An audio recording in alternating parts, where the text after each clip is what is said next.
20 schemes exist to build healthy gospel-centred churches in at least 20 of Scotland's schemes. But what is a scheme? A scheme is the Scottish term for a council estate, which is made up of houses built and run by local councils to provide uncrowded, well-built homes at reasonable rents for people on low incomes. In America, they'd be like a cross between the projects, an American Indian reservation, and a trailer park. Their history dates back to the 1800s. With a growing population, there's always been problems with housing, and it's the poorest in our society that suffer as a result. Back then, nearly all housing was built and owned privately. Poor people would be charged more rent than they could afford by greedy landlords to live in cramped and unhygienic inner city slums, often with a whole family sharing just one small room. While Britain fought in 2 world wars, house building virtually stopped, so when the wars were over, there was a huge shortage of housing. After World War I, the British government tried with limited success through several Acts of Parliament to solve the housing problem by putting money into building new homes. But the demand for housing far outweighed the private sector's ability to produce good quality, affordable housing on a mass scale. Over the years, inner city slums were demolished, and people were relocated and rehoused, usually to the outskirts of the town and city centres. This didn't really affect the wealthy and powerful, but was a real struggle for the working class. At the time, people were happy with the idea of getting a newer house, but were worried about leaving their home, with its sense of community and security among existing family and neighbourhood networks, and where they could easily walk to work. Moving people from the slums to the schemes destroyed existing communities, created a sense of isolation, and placed greater pressure on the family budget because of increased travel costs. On the plus side, they were, for the most part, moved to larger, cleaner, more comfortable homes.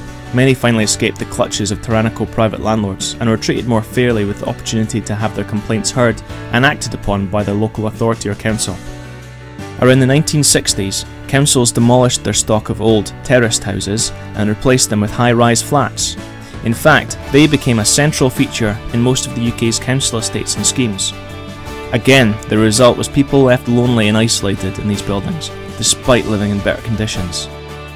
Prior to World War I, 1% of the population lived in council houses, and by 1938 that figure had risen to 10%. By the late 1970s that figure would rise to 50%. For nearly all of the 20th century, housing schemes have been the responsibility of central and local government. Schemes used to be places of respectability and pride for the working class man and his family, with perfectly trimmed lawns and net curtains hanging from the windows. Unfortunately, problems soon became apparent as urban blight set in, and many of these places were left to decay and rot over a period of decades. Abandoned buildings became a feature. Schemes began to be marked by rising crime, violence, the explosion of the drug scene, gang culture, and a lack of economic stimulation. This led many empty properties to become squats in which to buy, sell, and take drugs. These days there are a variety of people living in schemes. They're the working class who work hard to provide for their families, often holding down 2 or more jobs and struggling with credit and increasing debt. We also have the benefits class who've been on social security handouts for generations. Even when they do work, they still claim benefits because it's seen as giving it to the establishment. For them it's all about entitlement. Why bother working when the state will give them money anyway? Hand in hand with modern redevelopment, we have an influx of middle-class young professionals trying to get on the property ladder, as schemes are the cheapest place to buy a house. Then we have immigrants flooding in from around the world, met with suspicion and derided for taking our jobs, usually by people who haven't got a job, don't want a job, or wouldn't even consider doing most of the jobs that these people are doing.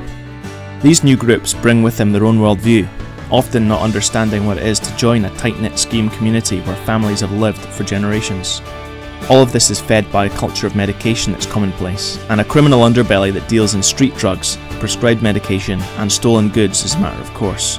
Far too many people are ruled by fear, control, and the ideal of not being a grass. So today the Scottish Government calculates how deprived an area is by ranking it in 7 major areas. Firstly, current income, then employment, health, education, skills and training, geographic access to services, housing and crime. And Scotland's housing schemes are usually rock bottom within these parameters.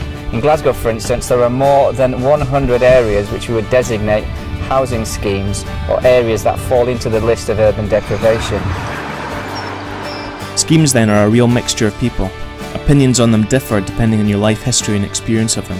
To some they're places of horror, to some places of terror, to some places of hopelessness, but to many millions more, they are simply home.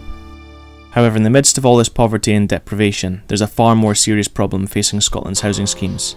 Research undertaken in 2011 has revealed that out of the top 50 most deprived housing schemes in Scotland, more than half of them have no gospel witness whatsoever. The greatest problem facing Scotland's schemes right now is sin. The greatest need for Scotland's schemes is to hear the gospel loud and clear. Scotland's housing schemes need local churches that faithfully proclaim the good news of Jesus Christ to a lost and dying world. At 20 schemes, we desire to see the housing schemes of Scotland transformed by the gospel of Jesus Christ through the revitalisation and planting of gospel-preaching churches, ultimately led by a future generation of Indigenous church leaders. So to that end, we've started a church planting revitalisation effort by recruiting, training, supporting and sending church planters, female outreach workers, ministry apprentices and short-term interns to work as part of a planting team within Scotland's housing schemes.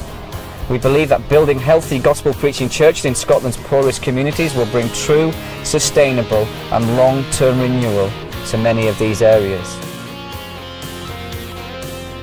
Find out how you can support us at www.20schemes.com.